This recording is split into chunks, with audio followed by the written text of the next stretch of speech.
let me let the last few people out of the waiting room. I would like to introduce Diane Everman today. Diane is currently the archivist for the Holocaust Museum, as well as the St. Louis Jewish Community Archives.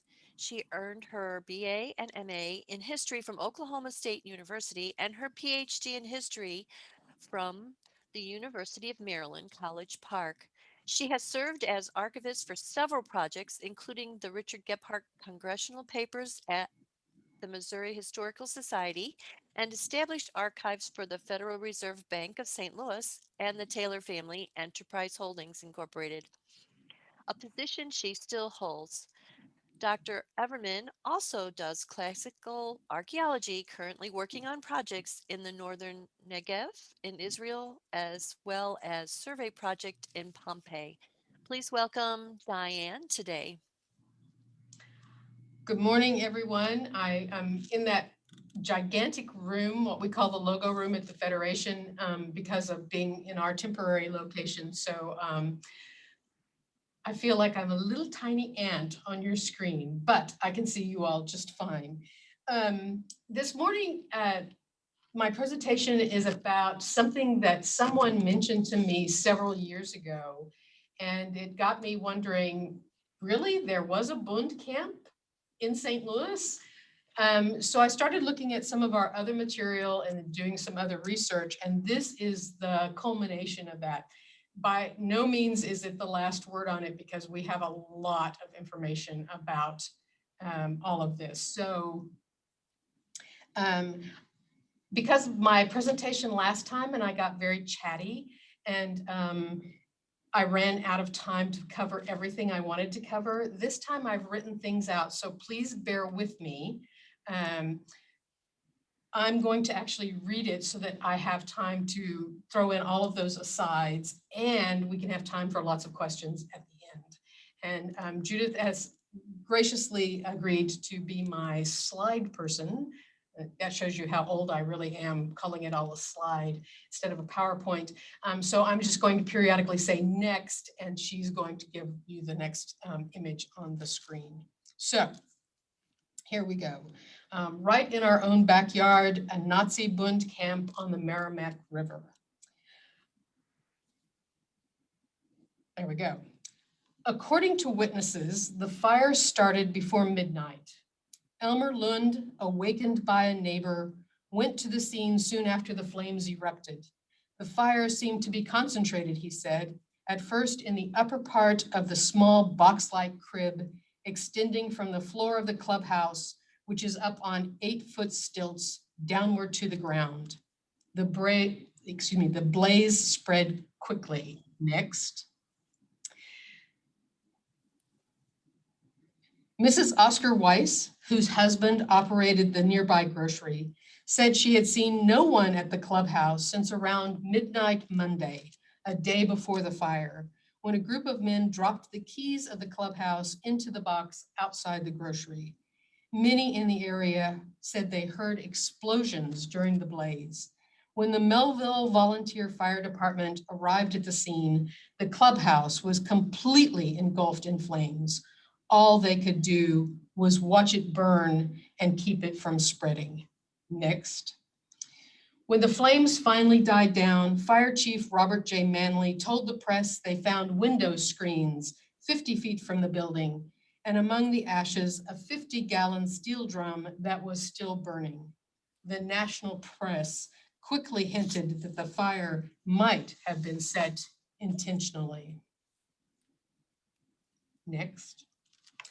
This idea of implied incendiarism was made even though Fire Chief Manley had told at least one reporter that evening that he believed the explosions were probably the result of discharging shotgun shells stored inside the clubhouse.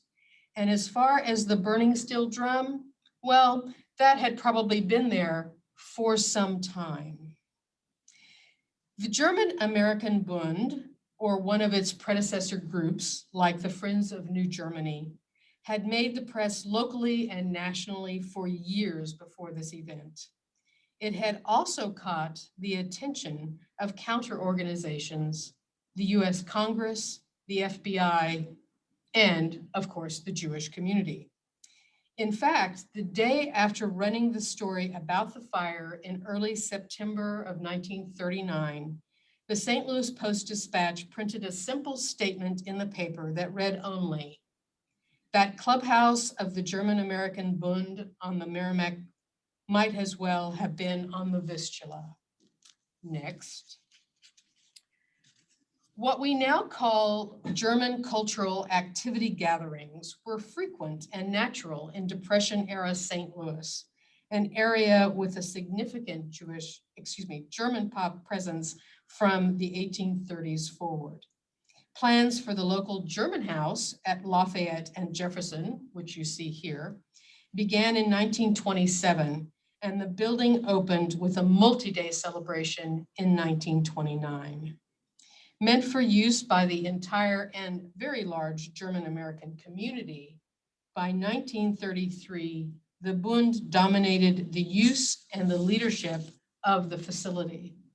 Non-Bund members could still go there for a beer and or conversation, but many avoided it.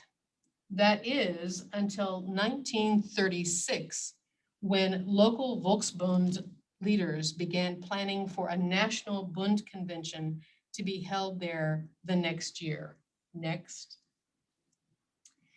That's when a very vocal opposition group made up of local church and synagogue leaders, as well as members of local veteran groups, decided to stop the movement for the National Convention and take back control of German House. This, by the way, is the auditorium at German House.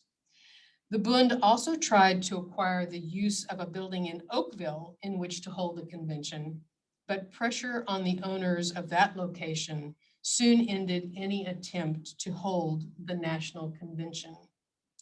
Once again, the general community returned to German House until 1939, when the Bund regained the majority and dominance. While they might have missed hosting the 1937 National Convention, the local Bund did hold a small-scale convention there in November 1939. And this is where the Bund held their convention, that little small convention in November 1939, complete with stormtroopers and all of the imagery and, I'll say, pageantry that was associated with it. I've not found any images of that. Next. Of course, German House was not the only location at which the Bund or its predecessors congregated. They also periodically met at the Linderkrantz Hall at Grand and Flod, the headquarters of the German-American Commercial League. And around the time of the 1939 fire at the Merrimack camp, which was, by the way, just days after the German invasion of Poland, the Bund purchased its own building at 2960A Oregon Avenue, a location sometimes ironically referred to as the headquarters of the Citizens Committee for the Defense of American Democracy. I will say, as an aside, those kind of words that the Bund used are very common at this time, and they used them a lot in that idea of democracy and American democracy and promoting that, even though that's not what they were really promoting. The Bund held its activities on the second floor of that Oregon Avenue building, leaving what had been the first floor tavern as a storage space. And finally, what were referred to as what they called the uniform ranks often made their presence known on the second floor of the Odeya Club at 2638 Chippewa. Next. Whichever location the local Bund called home, it was, according to Look magazine, in October 1939, one of 62 Bund offices across the US. Most were concentrated in the Mid-Atlantic region, around Lake Michigan, and then in a line across the central part of the country. The St. Louis, St. Louis was the only Bund location in the state of Missouri. Reports gathered by Jewish watchdog groups indicate that the initiative for the creation of the St. Louis Bund chapter came from the local German consul Reinhard Freitag.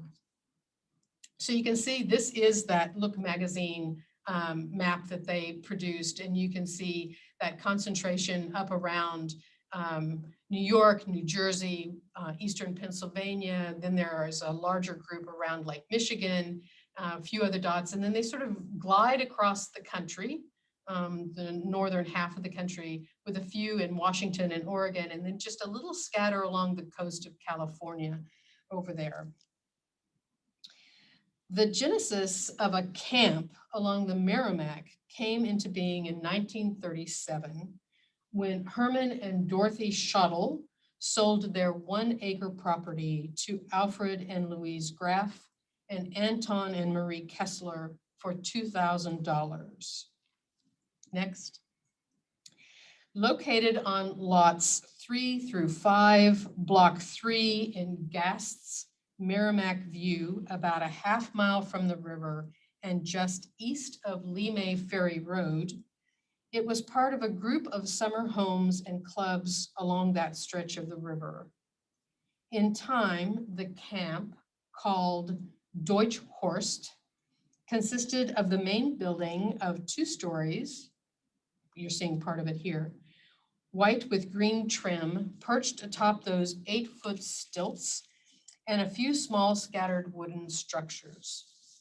For quite a while, a large painted swastika existed on the front of the building, which was later painted over and replaced by 2 large blue diamonds. And I have not found any information about what those blue diamonds signified.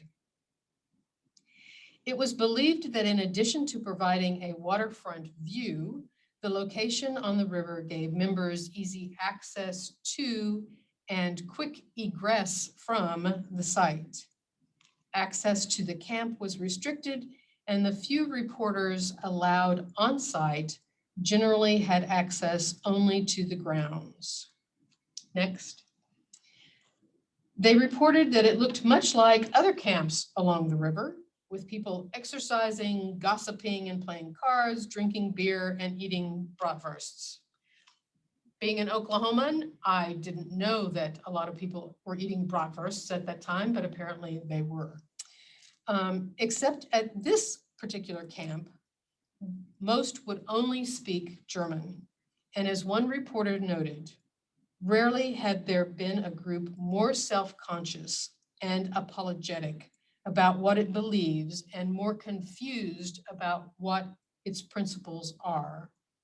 The Volksbund members are attempting the rather tough job of trying to reconcile American democracy and German dictatorship. 2 things they apparently definitely believe in are anti-communism and anti-Semitism. The Post-Dispatch noted the location of the camp in an August 1937 article, adding that although the property was used primarily for children during the summer, quote, it was also used for secret meetings during the summer and winter months, adding that secret oaths were also taken there rather than in the city in order to avoid observance. These are some of the few images that I've been able to find about the camp. You can see that all of the ones, they're just sort of basic people out at a camp, except for the one on the right, which is one of the few interior images, and please forgive the graininess of the images, but you can see the Nazi banner there on the interior. Next. They also mentioned that the camp was financed by local Nazi or German businessmen. There were other Bund-related camps in the state, that's for sure. The German-American Commercial League had a camp for children, especially teenagers, near Stanton, Missouri in Franklin County, also along the Merrimack River. Such camps, like several dozen others in the US, were considered a little piece of German soil in America. While summer and children's camps were not necessarily unusual, the real or perceived political indoctrination associated with them was. And this is an editorial cartoon from the newspaper, and you can see that it was pretty obvious that everyone knew exactly what was going on there, except that they were sort of making it a joke. Which is rather odd because I think at least what I've seen from the records we have of the Jewish community, they didn't think it was so much of a joke. Next. One reason for these camps, other than the outward appearance of family good times, the purported need for exercise, and the hinted desire for private oath-taking, was, according to publications like the Stuttgarter NS Courier, to bring the German American population, quote, back to the great community of blood and fate of all Germans, end quote. Participation in activities at these camps, especially when focused on children and teens, was seen as part of their spiritual regeneration, modeled on that of the fatherland. After that would come the economic reinforcement and political schooling. German Americans, thus prepared, economically rejuvenated, and politically active, shall then be used under our leadership in the coming struggle with communism and Jewry in the reconstruction of America. Next.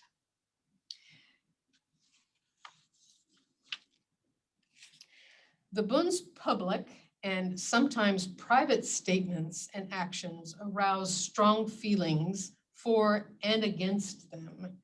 Reactions can be found in the press, US congressional hearings, and locally in reports and files of groups such as the Jewish Coordinating Council, the JCC, the forerunner of today's Jewish Community Relations Council, the JCRC. In 1934, there were 93 German American organizations already in St. Louis, and they ran the gamut. Singing groups, parade groups, commercial groups, all sorts. With the area's extensive German immigrant community, adding another one was not considered unusual, nor did it arouse suspicion by most.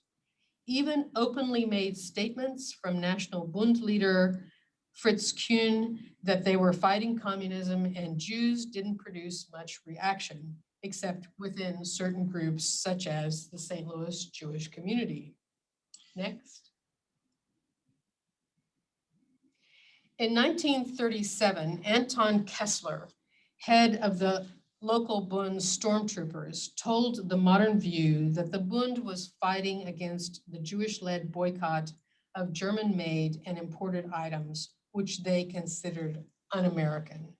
Before I go on, I just want to show, this is sort of a very small glimpse into the files that we have for the JCRC, from the JCC period. There is a massive number of documents of lists of individuals and companies that were either suspected or known either Nazis or Nazi sympathizers. Next. He also noted that they were out, he meaning Anton Kessler, that they were out to counter the worst campaign of hate directed against the Germans since 1917. The Bund's local Führer, Albert Müller, agreed and led the group to adopt a resolution to fight the insults of Jews to our race and homeland. Undercover reports, some of which you see here, filed with the JCC, shed light on much of what went on behind closed doors at German House and in other German cultural institutions in the area, like a conversation relayed in early 1934. A few days after a Bund meeting, a young former communist turned Bund member asked a German woman sitting nearby why they should blame the Jews for the problems when ills of the people, his words, should be based on who controls the money, i.e. the financiers. The woman replied, "Who are the capitalists if not the Jews? Lady, is Andrew Mellon a Jew? Is Henry Ford a Jew? Is John Rockefeller a Jew?" he asked, to which she answered, "No, but I hate those Jews anyway." Even in 1939, when the world knew that national and international Nazi actions against Jews and others were more than rhetoric, the local German weekly paper, the Deutsche Wochenschrift, wrote in an editorial, "What have Hitler and the German people done to us that we should curse them? It is asserted that they persecute and mistreat minorities. My heart and my sympathy is with all persecuted minorities, but I'll be damned if I will incite my country to war on account of a minority in any country." While those statements are disturbing then and now to many, at the time, it was their other statements, once considered more un-American, that began to arouse stronger feelings. The National Bund spoke of being heralds of the Third Reich and of the miracle of National Socialism.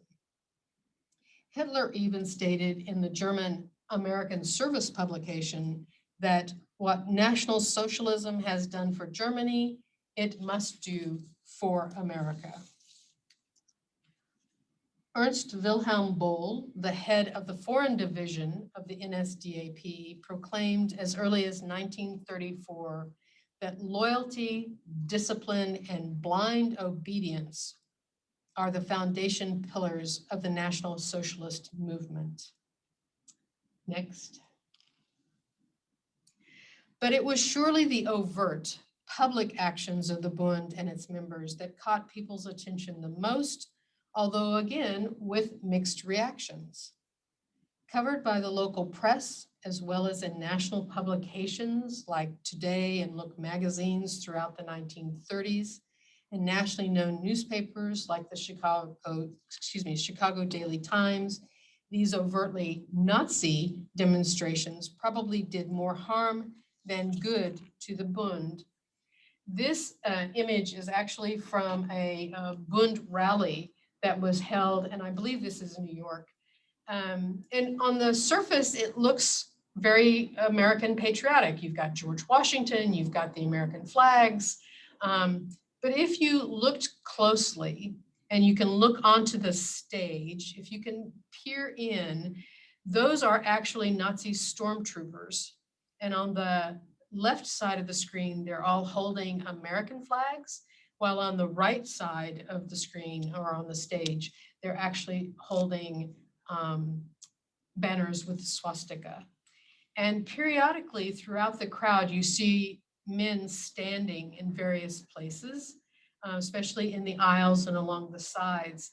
And those gentlemen are actually, gentlemen's the wrong term, those men are wearing Nazi uniforms.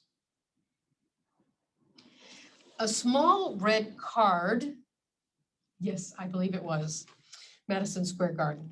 A small red card distributed in St. Louis in 1933 was among the first visible signs of the group. The card read, "End this and avoid the future depression, boycott the Jew.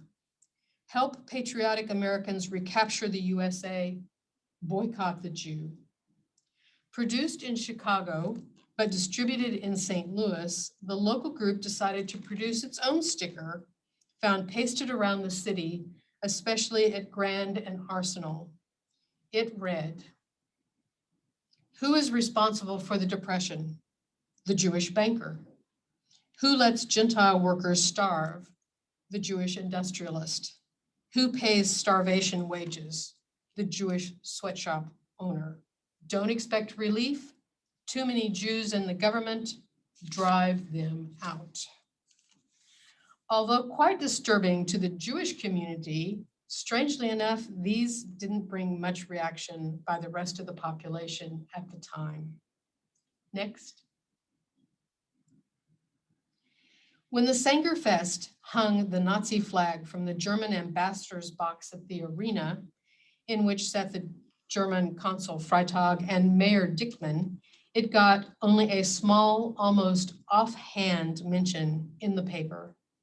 Flying the Reich flag from the consulate window in downtown St. Louis brought slightly more attention, but only enough to ask that it not be done again. Next. Among the most striking actions, however, especially from today's point of view, were the stormtrooper uniform marches in the city. There had been celebrations of the Day of Germanism for several years in St. Louis, often bringing together hundreds of German Americans for a day of games, food, music, and speeches. Sometimes, as in 1935, it also led to uniformed, what they called ushers, marching through the streets. But it is this photograph in the St. Louis Dispatch titled "Swastika Carried by Nazi Paraders in Forest Park" that brought the strongest reaction and still does. After the morning German-American ceremony at the Turner Monument, which you can see in the background, in the park, Anton Kessler and other Bund members marched in their stormtrooper uniforms. That is, the black pants, white shirts, black ties, black shoes and boots, officers wearing their black Sam Brown belts, parading with the American flag and the swastika around the park. The design for the uniforms, by the way, is purported to have been supervised by German propaganda minister Goebbels. Next. Although membership in the local St. Louis group, whether it was the Hitler Club, which did exist, the Friends of New Germany, or the Bund, was smaller in number compared to other such entities like those in New York, Chicago, or New Jersey, it was still anti-Semitic and un-American, and believed that if left unchecked, could grow in size and influence. 2 congressional committees, national press reports, and a growing concern for an impending war led many of those associated with the local Bund to move to Germany. Many considered it a return to their homeland. Others, whose families had been here for generations, decided that the future was in Germany. Included among those who returned to Germany were, and we have a lot of information on these, I've just chosen a few people to mention here, was furniture owner, store owner, and former secretary of the Bund, Oscar Merker, his wife, and 9-year-old son. Graduate of the School of Mines in Rolla and former local Führer Albert Müller, German-born Anton Kessler, whose son at that time was in the US Navy. Kessler was later reported painting stage sets at the Nazi-controlled UFA movie studios near Berlin, and later was noted to have served in the German army in occupied France. Also returning to Germany was local Bund treasurer and youth leader Karl Rockel, carpenter Fritz Forrester, his wife and 3 children, former assistant glass and china buyer for Scruggs, Vandervoort, and Barney, Paul Lindhoff, who was blocked in his attempt to become a US citizen. He returned along with his American-born wife.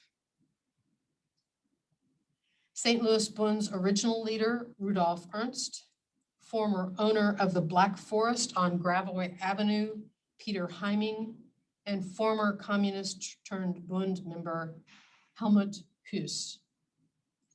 The names of numerous St. Louis Bund members were found by American troops while in Germany on a master file of Nazi party members in the US who expressed, quote, great enthusiasm for Adolf Hitler. By the time of Pearl Harbor, the Bund was no longer visible in St. Louis. According to tracking done by the Jewish Coordinating Council, it was not gone, as this Fitzpatrick editorial cartoon shows. It had simply gone underground. After the declaration of war, the FBI rounded up known Bund members in St. Louis, searched the homes of 20,000 people here, confiscating guns, radios, and cameras. By October of 1942, more than 2,000 St. Louisans were under investigation by the FBI and the Department of Justice. Oh, and by the way, that Bund camp near Stanton burned about 6 months after the one burned off Lemaire Ferry Road. Neither were investigated. Thank you very much. I think we have time for questions.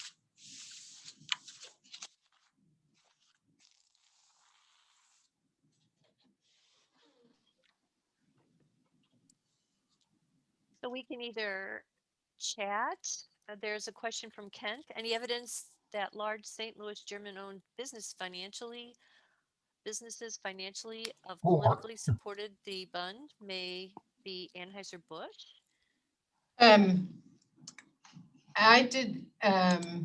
There has definitely been that suggestion, and Anheuser-Busch is involved in the files of the JCC in their tracking, but to my knowledge, there was no explicit findings by the congressional hearings about that, specifically about Anheuser-Busch. But the local group here was certainly watching them and watching everything they did. But certainly Anheuser-Busch was not the only company that they had their eye on. Small companies, large companies, and certainly lots of individuals. Leslie has a question, I believe. Yes, I do. Why were the German sympathizers not put into internment camps like the Asian Americans? Well, that's a really good question. I think it all comes down to the fact that they did not bomb Pearl Harbor. I think if there had been an overt action in the US or on US territory, there might have been something. But even in World War I, there wasn't a lot of rounding up. Most of these people, or many of these people, had been here for generations.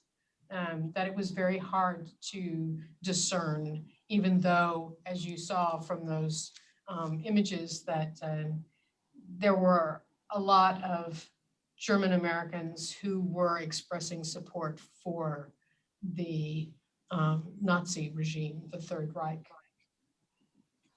And at the time, I think more people in America traced their ancestry back to Germany than any other country in the world. Yeah. So you're talking about putting your Well, relatives away, it's in internment camps. Almost 100 years of German immigration to St. Louis. So just here alone. So it was a problem.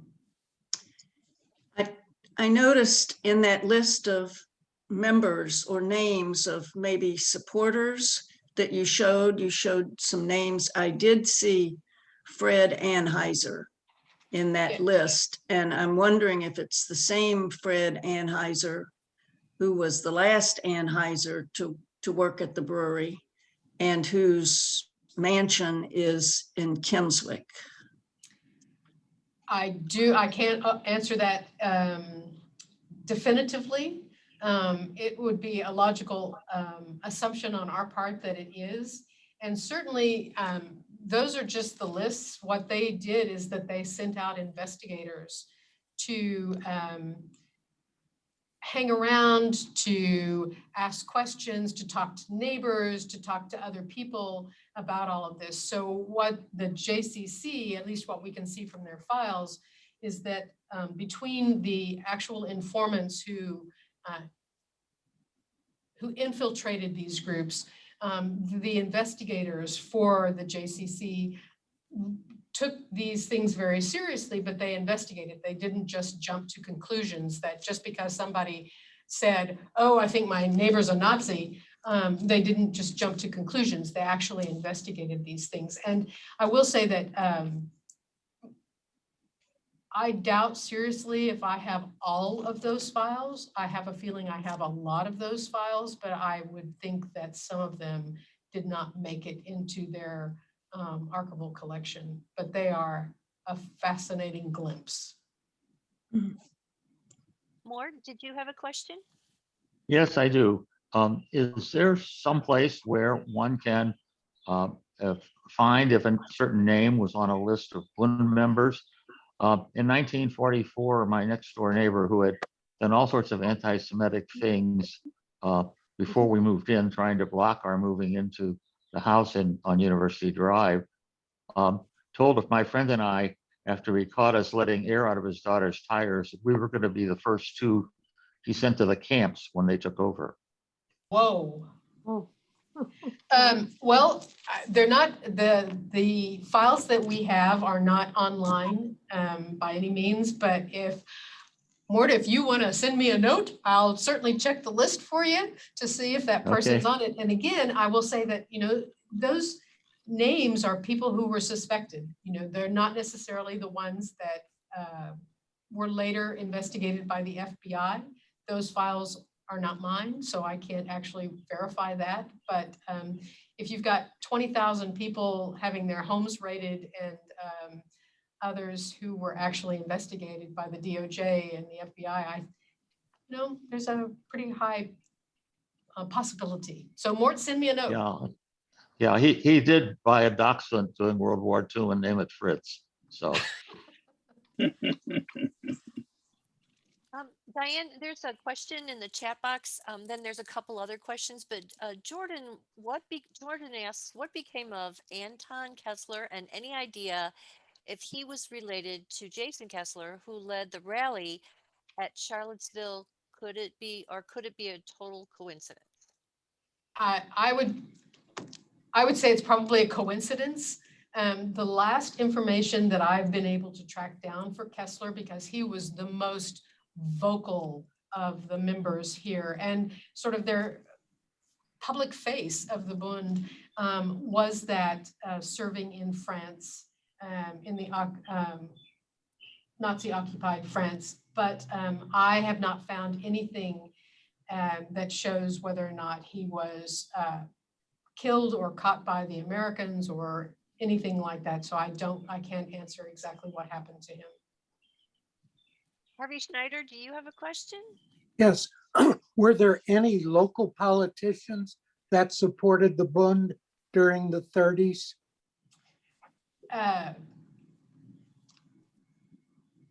I am going to say that none of them did publicly. I would say that there is, from my point of view, the fact that Mayor Dickman was seen publicly multiple times with the German consul at places where there was Nazi imagery and regalia. I wouldn't say that necessarily he was a sympathizer, but on the face of things, it does not look good. But I wouldn't say that he was a sympathizer. I would just say that he didn't realize that the optics were so bad. But I don't know of any specific politician. Those are those kind of files that I've always wondered if those are the ones that didn't make it into the JCC material that came to the archives. If that for some reason was redacted, because I don't see many politicians' names. Linda, do you have a question? Yes, and you mentioned the Black Forest restaurant, and I have heard that not only the Black Forest, another famous German restaurant in South St. Louis, the name escapes me right this minute, perhaps someone can remember, that they were both sort of headquarters for the Bund, or favorite gathering places for the Bund. Yeah. Linda, there was a restaurant called the Feasting Fox. Well, the Feasting Fox is actually still there. Yeah. Closed. It just went out of business, Yeah. yes, but it Yeah. was this time 2 years ago, it was still in operation. But there was another Eisel's, German. down on South Lindbergh was Eisel's Black Forest. Well, the Black Forest is one, and then the other one, certainly in the 60s, and but both of those closed. I don't know when the Feasting Fox closed. I'm sorry, the Black Forest and this other one that I'm thinking of. The And Bevo Um, Mill? Bevo Bevo Mill. Mill? The Bevo Not the Mill? Bevo, no, not the Bevo. There's still another one. Very popular with oompa bands and dancing the polka and serving German food There was and a restaurant over in Illinois, in Columbia. yes, Out in the middle of nowhere that was very much like that. And it closed a number of years ago, but I do remember it. yes, yes. But there Kathleen? was still one more. Okay. Anyway, I've heard that they were especially gathering places for the Bund. Kathleen, Wouldn't doubt it. do you have a question? Yeah, I have a question, kind of going back to the issue of Germans being sent to internment camps as opposed to Japanese and other Asian Americans. Do you think that that simply was an early indication of the racism in this country, that because the Germans were white and not Jewish, that they were given a little more leeway rather than being sent to camps? Well, certainly that is a very strong possibility. I'm not going to say one way or the other, but I would say yes, that it's that and the fact that there had been German Americans here for decades, that it was just sadly to identify an individual as an Asian American or Japanese American versus a German American was easier for most people to do. If I can interject, I wonder if it relates it also to the harsh treatment of Germans during World War I, that maybe there was some leftover guilt or sensitivity because of that. Well, that's always a possibility. We'll say, in World War I here, there were a lot of horrible things that happened to very militaristic, non-political German Americans in the St. Louis area, people who were lynched, shot, burned alive in the greater St. Louis area. So, there's horrible atrocities on all sides, and it was not a good time. And the memory of that certainly lingered with the German American population, I'm sure.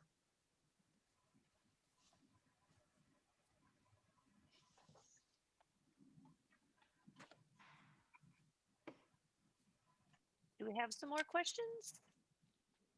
Yes, Kent? Some of you may remember that there was a German internment camp here in St. Louis in the 1940s. If you remember the word Gumbo Flats, which is now Chesterfield Valley, there was, and the Hellwig brothers had a farm out there, and it was a small German work camp. I don't know much about the history. I just Googled it because I remembered it.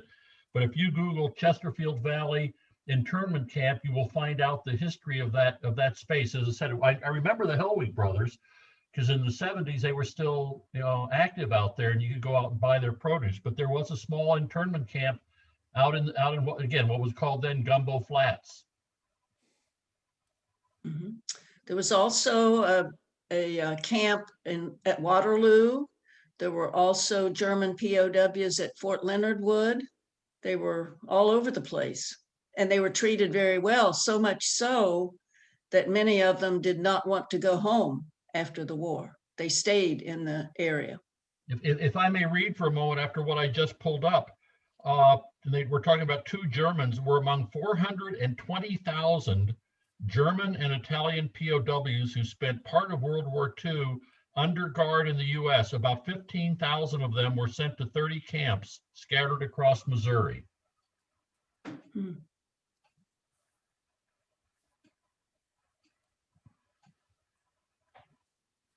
Yes, Marilyn, do you have a question? Well, just a comment to what Kent is talking about. My father was in the Army and he worked with the German POWs at a camp in Kansas. So he would tell stories about how well they were treated. So Even so, there's a difference between German POWs during the war and the German sympathizers that may have been sent to internment camps, evidently were not.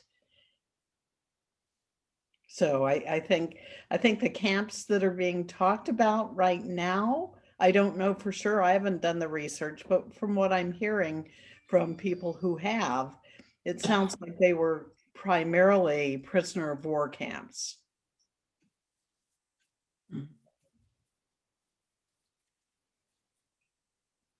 we have some more questions, comments? I see Steve has raised his hand.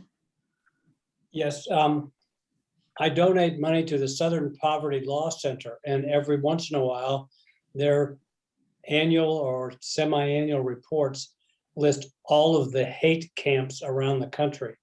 And it's really, your subject today has dealt with the one camp that had been here, but they are just everywhere. And the map is really scary. So if anybody wants a copy of something like that, Southern Poverty would probably be kind enough to send it to you, so you can also be scared. The one thing I will say, and I didn't say it during the presentation, I was amazed at the number of US or British publishing houses that published many of these statements, or I would call them booklets, by the Reich, intended for American audiences. And I hadn't really thought about them doing that, but certainly in the early 30s, up through about 38, they published numerous things intended specifically for English-speaking audiences by the Reich, written by the Reich. Harvey, do you have another question or comment? Yes. In the 30s, St. Louis had a substantial German Jewish population. Is there any evidence of how that population reacted to the rise of Nazi activities?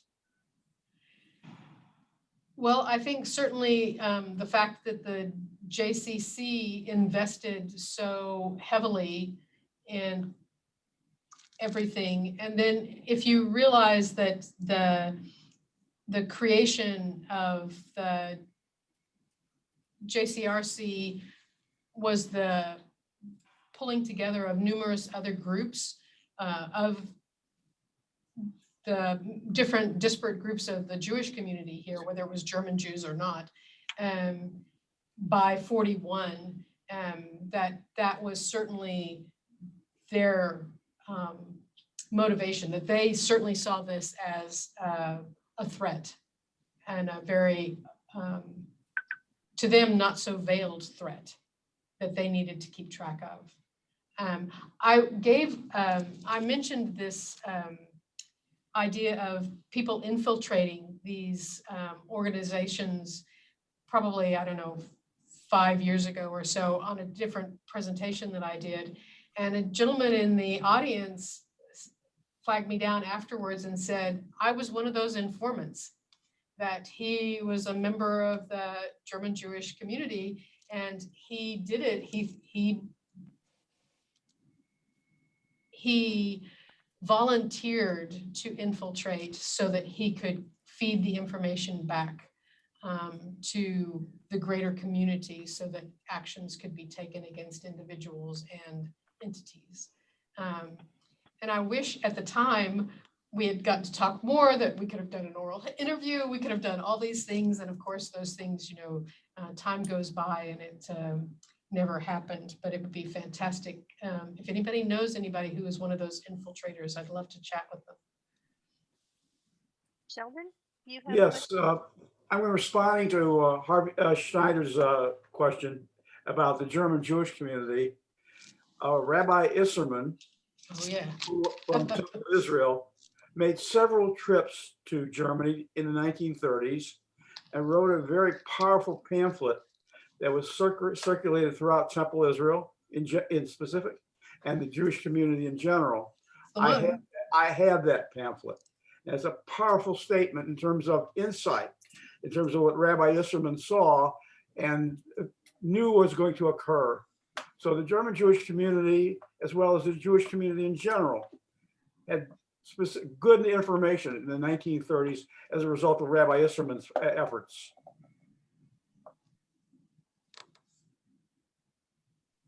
I just saw something flash up on the chat that somebody asked about who burned down those camps, whether it was the Bund themselves or someone from the outside.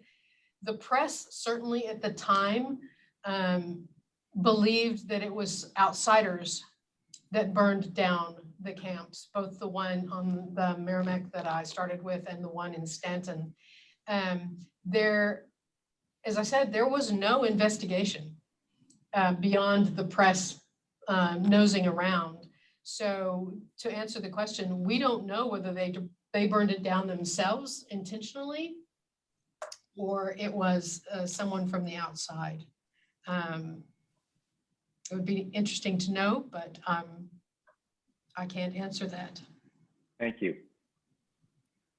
Jane had asked also, I don't know if we touched on this, but Jane asked, did the Bund organize any violent acts of anti-Semitism or do they just push for boycott?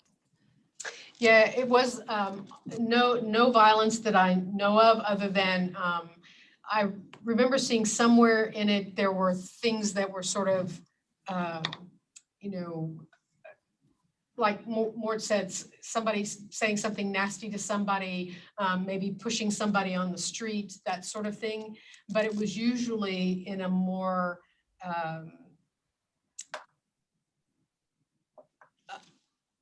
a way of just drawing attention to themselves and to like the pamphlets and the stickers and the marches in Forest Park and around in the St. Louis area. It was more of showing off in many ways than it was an overt action. Sort of like in 1978, if you remember, when the neo-Nazis had their march or had a big march planned. And we have some great photographs of that, by the way. And they, when the word got out and both communist supporters and the Jewish community were going to line the street where they were going to march down it, the neo-Nazis backed off and they rode in trucks down, you know, their little length of time that they were doing it. So it was more of a show in many ways, but for a lot of people, that show was the sign of something that was much more insidious that they worried about. The same in 78. Betty has a suggestion. She said, The Enemy Among Us, POWs in Missouri During World War II by David Fiedler. She attended an OASIS class by the author. I guess that's a recommendation of a book that maybe anyone might be interested in. Do we have more questions, comments? We're getting close to time, so we've got about 5 more minutes. Yes, Ken? I have, and I just was looking in my library, I have 2 copies of Rabbi Isserman's book that Sheldon mentioned. His first trip to Germany was in 1933. His pamphlet is called Sentenced to Death. He returned in 1935 and it was revised in 1961. I would be happy to loan one of my copies to anybody. If you want to get in touch with me through Diane Everman, thank you, Diane, for serving as my secretary. Absolutely. I am happy to loan it out as long as I get it returned and can pass it on to other people.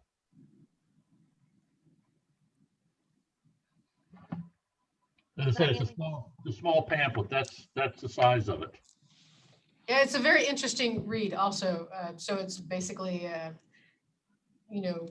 encountering and then trying to first trying to get into Germany and then what he encountered. And it's broken up about talking about to lawyers or talking to doctors or talking to various other members of the Jewish community there. It's a very eye-opening read, and you can imagine how dangerous that was, especially his second trip.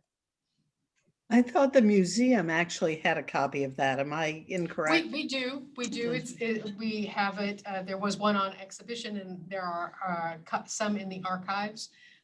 But when we have the new facility, you all can come and read it in the archives, but I can't loan it to you ahead of time. But I will. But Kent will. Matter of fact, I will pay for mailing. Wow. Diane, there's a photo right at this where Rabbi Insterman's booklet was on display of a group of young students with the look like in their uniforms, and I think it was taken somewhere in South City. Was that taken at the Bund location where they had their little neckerchiefs and things? I know the photograph you're talking about. That was actually an incorrect label on that image. That image actually was from New Jersey. Oh, wow. Yeah, so it was incorrect. Dan Rich and I talked many times about how to rectify that incorrect label on that image. The new museum I'm hoping to have one of the St. Louis images rather than having New Jersey there. Well, we're getting very close to time here. We've got a couple more minutes. I'm not seeing any more questions. Diane, thank you so very much. This was so very informative.